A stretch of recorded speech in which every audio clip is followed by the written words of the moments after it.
அதோட உப்பு நான் 1 ஸ்பூன் உப்பு எடுத்துக்கிறேன், அது போட்டுக்குவோம். அடுத்தது முட்டை நான் 5 முட்டை வச்சுக்கிறேன். இப்போ நம்ம வந்து கழுவுன தண்ணியை வச்சுக்குவோம். நான் வந்து இன்னைக்கு இட்லிக்கு முட்டை குழம்பு வைக்கலாம் அப்படின்னு சொல்லி வச்சுக்கிறேன். இது மஞ்சத்தூள் 1/2 ஸ்பூன் மஞ்சத்தூள்,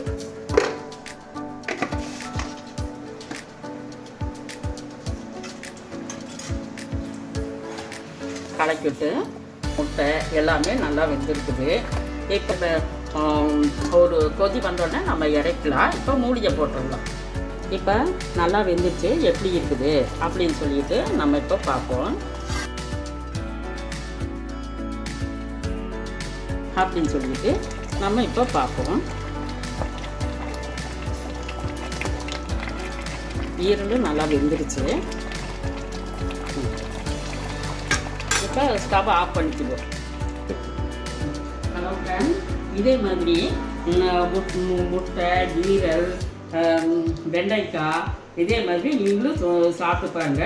இட்லி பாருங்கள், சூப்பராக இருக்குது. இட்லிக்கு இந்த முட்டை குழம்புக்கும் சூப்பராக இருக்குது. இதே மாதிரி நீங்களும் செஞ்சு பாருங்கள். பாய்.